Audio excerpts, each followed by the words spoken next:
Angels and demons, how to energize angels and dis-energize demons. I'm Sifu John Kogan. I'm a Wing Chun master and spiritual teacher. I'm from the Ip Man Choi Shun Tin lineage, and I've been training for over 20 years, and I lived in Hong Kong and studied with Grandmaster Choi Shun Tin for 10 years. I'm also a student of the Researchers of Truth, Daskalos, the Magos of Strovolos, learning esoteric Christianity. I actually lived in Cyprus, where I studied with their senior disciples for about 5 years. Now, angels and demons. This is the topic that I've had a lot of questions on. It's something I've been called to talk about more and more lately, because people have been asking, okay, what are angels and demons and how do they affect us? Now, the great teacher, the Christ, to me the greatest teacher of all time, he spoke in terms of angels and demons. And now, it's not so much in the sense of, some kind of entity or figure that is separate from us. The real simple way to approach it is human angels and human demons, meaning the ones that humans energize and the ones that humans disenergize. So the energy that you put to things. Now, we've got to start with a little bit of context. So the context we want to give is that, okay, we aren't just physical, we are also non-physical. We have an etheric system, an energetic system, an emotional system, and a mental system, the more non-physical parts of ourselves, which link us up to spirit. So physical, energetic, emotional, mental, spiritual. Now, using these non-physical capacities, we energize demons or energize angels. Simply put, Daskalos and the Researchers of Truth used to call them elementals or thought forms. And these elementals can be either demonic or angelic in their nature. So, can you put it up now? So he would call them, desire thoughts or thought desires, right? Now, a desire thought would be one which is less conscious, more filled with desire. And a thought desire would be one which is filled with more reason, more consciousness. Now, this is actually very interesting because it shows that the less conscious one's being is, one person is, and the less conscious their thoughts are, the more they link down to the more demonic realms. So you have thought desires, desire thoughts. You have the angelic and you have the demonic. So, you might think that this term is a little bit excessive, demon or angel, but let's break it down, Hate, fear, blame, complaint, desire, pride, greed, all of these thought forms are actually demonic in nature because they drain the environment and they don't uplift someone in consciousness. Now, for those of you who are aware of the map of consciousness, you can actually start to understand this a bit deeper. So, the map of consciousness. Now, some of you guys who follow me are aware of the Dr. Hawkins teachings, profound teachings. He outlines the map of consciousness and he wrote the book Power versus Force, and also Letting Go, two really powerful books. If you haven't read them, get them. Now, the map of consciousness links to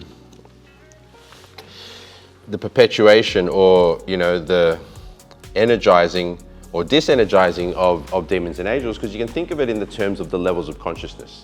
You've got shame, guilt, apathy, grief, fear, desire, anger, pride on the lower realms of consciousness, which are the more demonic realms.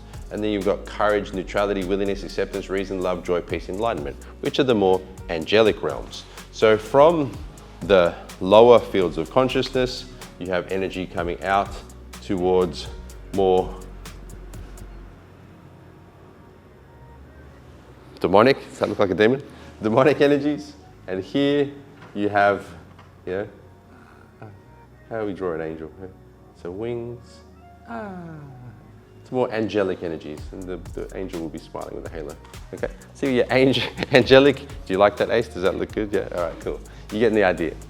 So the levels of consciousness are linked to angels and demons in the sense that Noah, can you put that up for me? Grab some blue tack.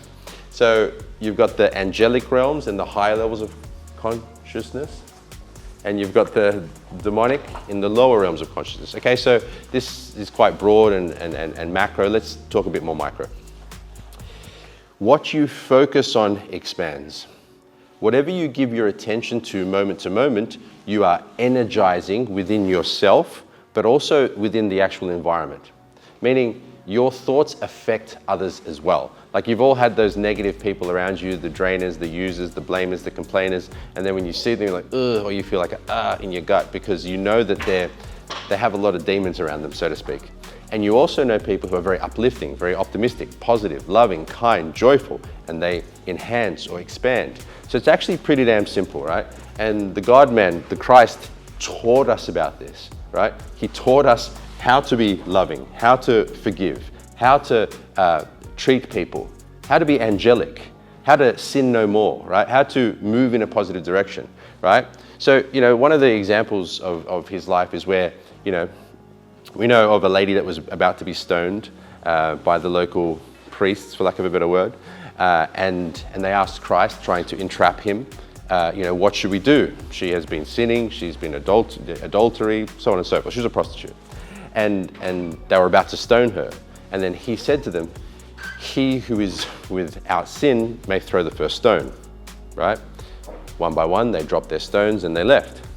So, he gave them a good way of gauging their morals and making decisions, right? So, if you are without sin, if you are clean, then by all means.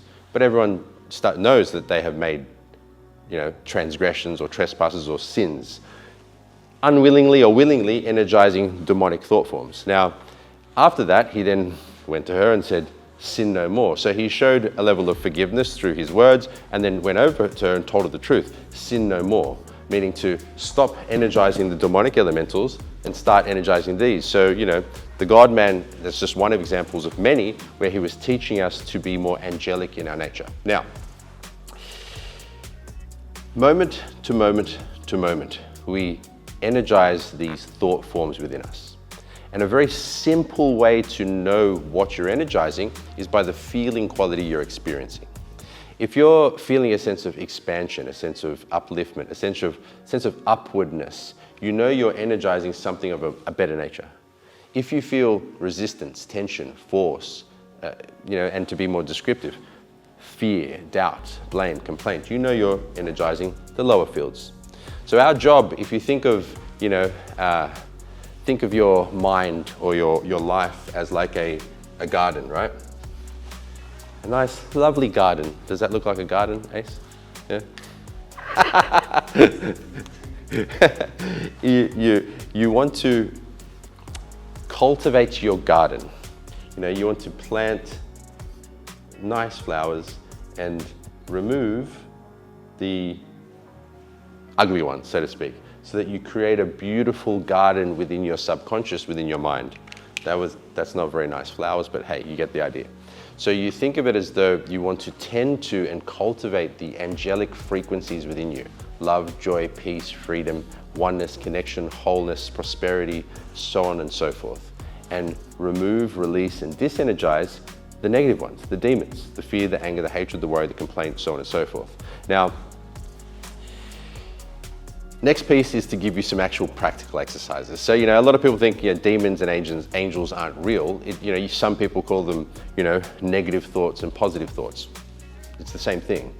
If I am thinking I want to kill this person, do we think that's demonic or angelic, right? It's obvious. Celebrating death is an obvious demonic energy, right? Now, people who spend too much time in thinking in those ways and sharing in groups of people that are thinking in demonic negative ways tend to get possessed with these type of thoughts, which is why the Christ was doing, exorcism, so to speak, or casting demons out, rebuking demons in the name of Christ, in the name of the Logos, meaning our connection, our sense of oneness with God himself. So let's get practical. Now, there was 5 key principles that Daskalos and the Researchers of Truth would teach on how to develop oneself to become conscious, to become self-superconscious, to increase the angelic thought forms, and how to decrease the negative ones. And I put them into an order which was quite easy for my mind to remember, which was voice. Now, the first way, and I'll give you what the tool is and then I'll explain a quick mechanism so you can actually start to practically use it today. The first one is visualization.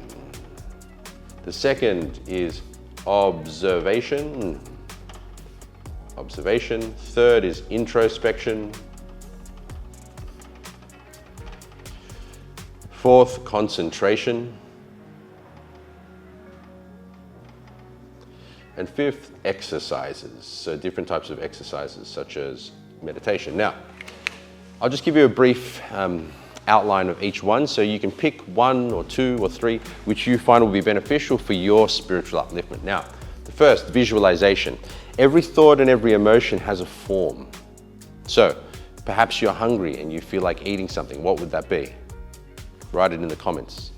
Pizza, burger, fish and chips, salad, sushi, whatever. As you think of that food, notice that there's an image in your mind's eye.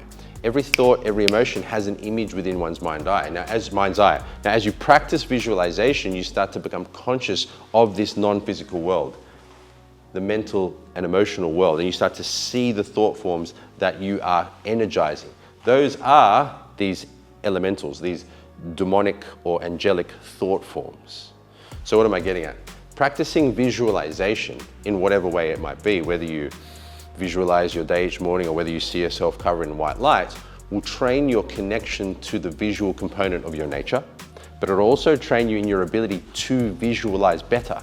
So seeing yourself looking at a sunrise and getting that emotionality of an uplifting consciousness. So visualization is one key tool for uplifting and energizing positive elementals or thought forms, the angelic ones.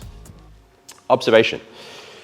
So that's one simple one. Observation is about becoming observant of yourself. Now, the simplest way I've found that people can start to observe oneself is through sense, through sensation of oneself in space. When you start to sense yourself in space, you give yourself a baseline of awareness. So you sense yourself present here as I walk, as I talk, as I interact, as I train, as I play, whatever it might be. And that baseline of awareness allows you to observe yourself. Through observation, you start to be able to change what you're thinking about moment to moment because you're not stuck in unconscious levels of experience. Think of it this way.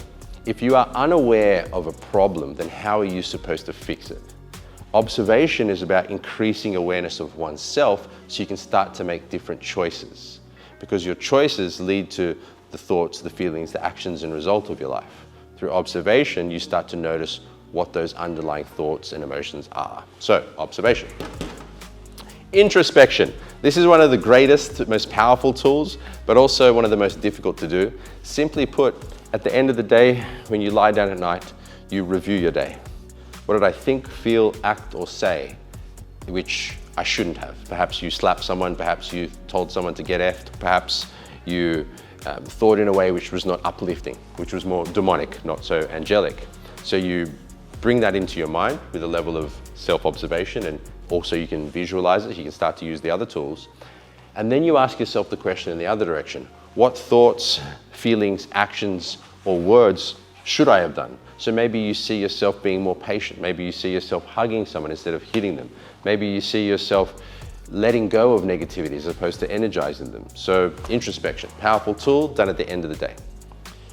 Next is concentration. Now, the way I personally would teach concentration, of course, concentration can be on anything. You can concentrate on the sense of your body. You can concentrate on this video you're watching. You can concentrate on a task you're performing. But the way I teach concentration and the way I found most beneficial for myself is holding concentration on your spiritual intention, on what you're looking to manifest or what you're looking to be in your life, whether that's unconditional love, joy, freedom, peace, surrender, prosperity, oneness, whatever it might be. So keeping a level of concentration on your spiritual intention as you go about your day. And the way we do it in our system of Kung Fu is that we center in our intention. So you softly draw up at the base, you sense your center, where your spine is or your energetic centers are, and you bring your spiritual intention from the higher fields of consciousness to mind. That level of concentration starts to allow that vibration to radiate, to infiltrate, to marinate in your system, right? So you start to focus on the angelic elementals so that you vibrate on a higher level. Cool. Last is exercises. Now, by far the most beneficial exercise, because exercises could be a walking meditation, a standing meditation, a sitting meditation, it could be drawing, it could be breath work. There are a lot of different exercises, but the one by far which I think is a good starting point, but also a contemplative direction, is meditation. Meaning to start a meditative practice. And one of the best ways is to meditate at the beginning of the day. You wake up, and sure, some people who are into just work and hustle, they want to get up and work straight away, and that's fine. But if you're interested in developing yourself spiritually, if you're interested in letting go of negativities, then starting your day with meditative practice, whatever that might be, whether it's a one-time meditation or a Christian meditation or a mindfulness meditation, some type of exercise which brings your awareness to yourself, calms down the mind, the nervous system, and aligns you with something greater, aligns you with God, aligns you with Christ, aligns you with something which is going to, uplift your consciousness. And I suggest at the beginning of the day, so you kind of set the tone and you've done the most important thing. You've given glory to God, Gloria in Excelsis Deo, at the beginning of the day. So you really align with what's important. So bring it back. Angels and demons. Now, yes, there are principalities and yes, there are entities, but the ones I'm talking to directly, which will be what you can actually change your life with, is the angels and demons that we energize and create as human beings. Human angels and human demons.